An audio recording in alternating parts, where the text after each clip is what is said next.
고린도후서 1장 말씀입니다.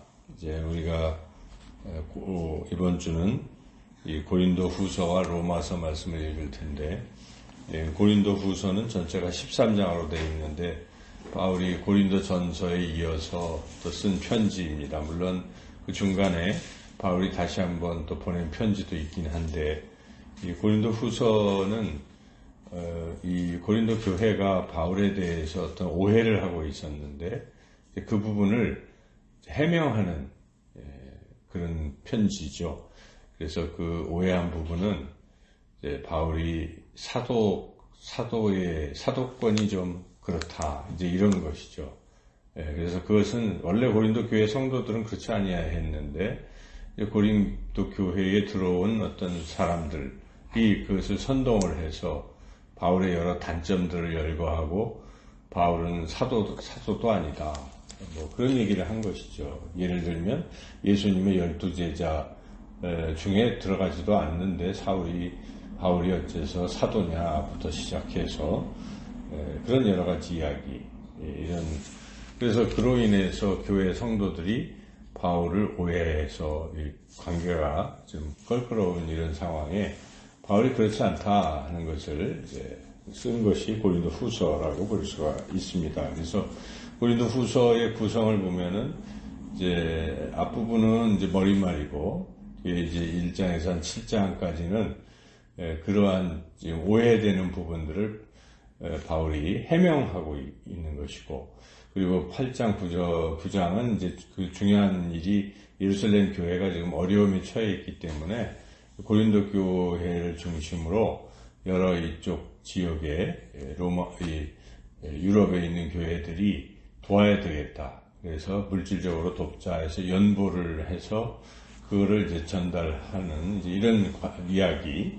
그리고 이제 10장에서 마지막 13장까지는 적극적으로 바울이 지금 오해되는 부분을 넘어서 자기가 사도다 하는 이 사도권을 강력하게 이제 주장하고 있는, 그래서 그런 편지죠. 그래서 이게 굉장히 중요한 것이죠. 고린도 교회가 바울의 어떤 이런 충고와 또 여러 가지 권면의 말씀을 잘 들으려면 그가 사도다 하는 것을 인정해야 듣는 것이죠. 우리도 교회적으로 목회자로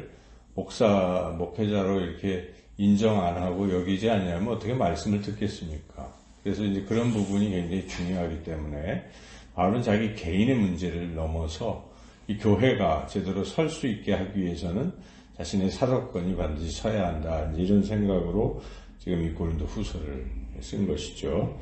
자, 오늘 우리가 읽었던 1장을 세분해서 본다면 1장은 1절에서 11절까지는 이제 인사말이고 12절부터 이제 본격적으로 바울이 오해가 됐던 부분을 해명해 나가고 있다고 볼 수가 있습니다. 1절에서 11절까지의 인사말에서 중요한 내용은 이 고난, 환난에 대해서 어떻게 대처를 할 것인가 하는 그런 부분입니다. 지금 고린도 교회가 그런 고난과 환난에 있다 하는 것이죠. 고난과 환난에 대한 대처법은 하나님의 위로하심을 얻는 것이다 하는 것이죠. 바울이 지금 말씀하고 있는 것은 그것이 지금 압축되어 있는 부분이 3절 4절인데 3절 4절을 읽어보겠습니다. 찬송하리로다. 그는 우리 주 예수 그리스도의 하나님이시요 자비의 아버지시요 모든 위로의 하나님이시라. 우리의 모든 환난 중에서 우리를 위로하사 우리로 하여금 하나님께 받는 위로로서 모든 환난 중에 있는 자들 능히 위로하게 하시는 이시로다. 그래서 환난 중에서 위로가 필요하다는 것입니다. 우리가 이 어려움, 환난을 잘 이겨내려면 하나님의 위로하심, 격려하심, 결국은 또 하나님은 그 환난의 문제도 해결하실 텐데 그 과정 중에 가장 우리가 받아야 할 것, 기다려야 할 것은 하나님의 위로하심이다. 바울도 이게 굉장히 큰 환난, 여기 중간에 보면은 바울은 거의 살 소망도 없을 정도로 힘에 겹도록 8절에 보면 힘에 겹도록 심한 고난을 당하여 살 소망까지 끊어지고, 이렇게 사형 선고를 받았다, 이제 죽었구나라고 생각할 정도, 이러한 환난 고난 중에도 하나님의 위로하심으로 그것을 이겨낼 수 있었다라고 바울이 말하고 있습니다. 그래서 바울은 그런 경험을 통해서 자신이 받았던 위로를, 이 경험을 통해서 지금 고린도 교회에 편지하면서 위로하고 있는 것이죠. 그래서 우리가 어렵고 힘들고 환난 이런 가운데에 기도하면서 하나님을 바라보고 기도하면 하나님은 위로의 하나님이시기 때문에 넉넉히 우리의 마음을 위로하실 것입니다. 어떤 슬픔, 어떤 아픔이 있을지라도 하나님을 위로하시기 때문에 우리는 잠잠히 하나님을 바라보고 기도하고 기다리면 세상에 알 수 없는 그런 위로가 우리 심령에 넘쳐서 우리가 그러한 것들을 능히 이겨낼 수 있습니다. 바울은 그것을 경험적으로 자기 삶 가운데 정말 그러한 큰 고난 중에도 하나님의 위로하심으로 이겼노라 이렇게 이야기하고, 그리고 그렇다면 왜 하나님은 그런 어려움, 환난을 주실까? 그것은 하나님만 의지하게 하는 그러한 믿음을 갖게 하기 위함이다. 그래서 우리가 어려움 중에 이것을 하나님을 자꾸 의지하고 하나님만 바라보고 기도하면 하나님의 위로하심을 받고 그 문제를 해결할 수가 있는 것인데, 왜 나한테 이런 고난이 오는가? 왜 하고 원망만 하고 있으면 안 됩니다. 하나님의 뜻은 우리가 하나님과 더 가까워지게 하려는 그러한 뜻이 있어요. 그래서 우리가 이 코로나라는 환난 중에 우리가 깊이 생각해야 될 것은 하나님의 뜻이 무엇이겠습니까?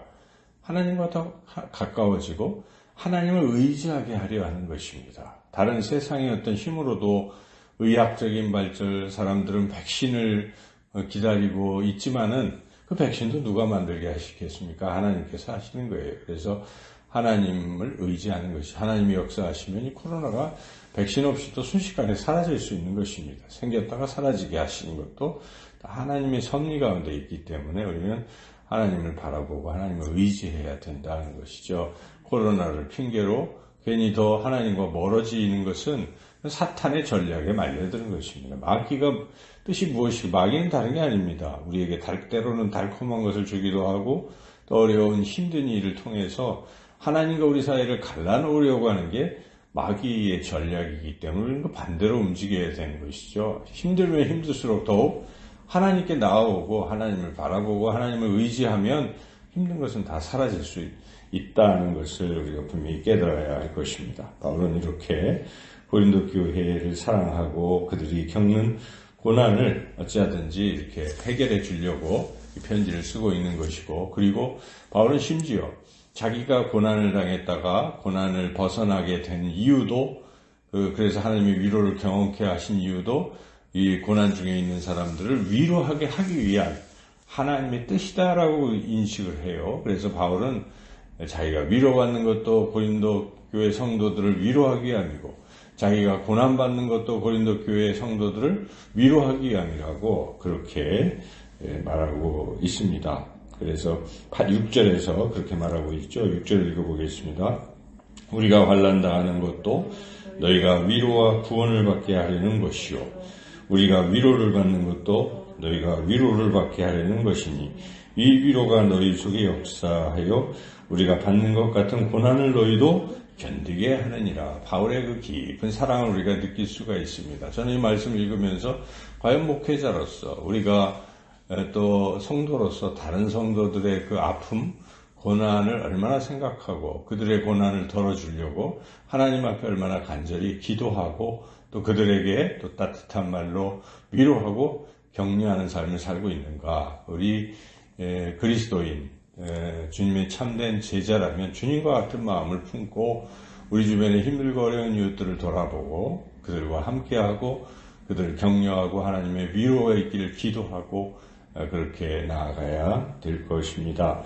이렇게 바울은 고린도 교회를 사랑하고 그들을 위로하려고 이렇게 애쓰고 있고, 그리고 이제 12절부터 자신의 어떤 비난하는 그 교회 내에서 자기를 비난해서 성도들이 그 얘기 듣고 지금 오해하고 있는 이런 상황을 해결하고 있는데, 그 중에 하나가 이 바울이 여행 계획을 변경했다는 그 사실 때문에 지금 오해하고 있는 것이죠. 원래는 고린도교에 직접 가려고 했는데 뭐 마게도냐를 거쳐서 갈 것인지 이러다가 그 계획이 좀 취소가 돼. 그러니까 고린도 교회 입장에서는 바울이 오기로 했는데 뭐 잘 안 오는 거야, 이제 이런 생각을 하게 되는 것이고, 그것을 부채질을 해서 거기에 잠입해 있는 어떤 그런 반대 세력들이 자꾸 이제 오해를 불러일으키고 있는 이런 상황에, 바울이 그거는 내가 내 마음대로 계획을 바꾼 것이 아니고 하나님의 뜻 가운데서, 그것도 그 바꾼 목적은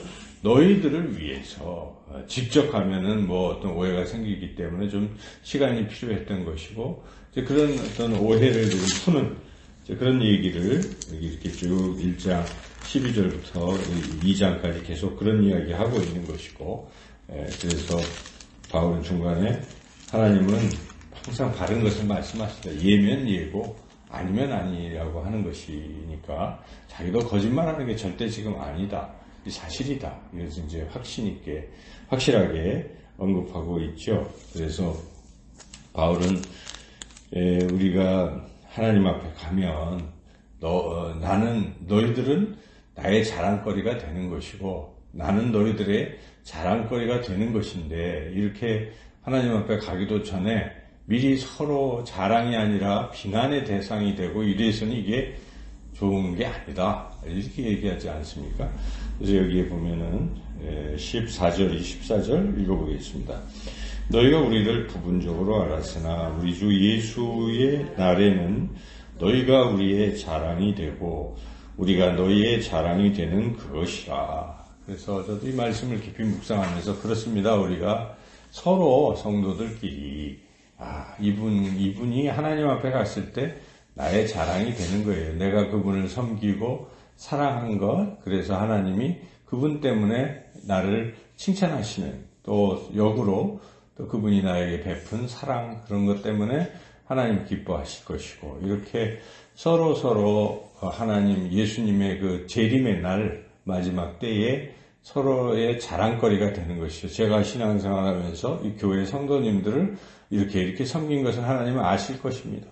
그것이 바로 그분이 이렇게 섬김을 통해서 하나님께 더 가까이 나아갔고 믿음이 굳건해졌습니다. 이게 제가 하나님 앞에 한 일입니다. 자랑거리가 될 수가 있다는 것이죠. 근데 서로 싸웠고 이게 무슨 자랑거리가 되겠어요. 하나님 앞에 서로 사랑했던 부분들이 해같이 빛나는 것이죠. 서로의 섬김과 나눔과 이런 것들이 하나님 앞에 자랑거리가 될 수 있을 것입니다. 이렇게 바울은 이 1장에서 언급하고 있습니다. 오늘 여러 가지 말씀들이 있는데 이제 가장 중요한 것은 어떤 어려운 환난 중에도 하나님도 의지하라는 것이죠. 코로나 속에서도 하나님을 의지하는 것이 하나님이 기뻐하시는 것이고, 그러면 해결이 될 것입니다. 그리고 우리가 그래서 위로를 받았다면 아픈 사람, 고난 중에 있는 사람, 어려운 사람들을 돌아보고 그들을 또 우리가 위로하고 격려하고 또 기도하고, 그리고 서로 오해하지 말고 오해를 풀고 서로가 하나님 앞에 갈 때 자랑거리다, 이런 마음으로 서로 좋은 관계를 맺어가는 그런 삶이 되시기를 주님의 이름으로 축원합니다.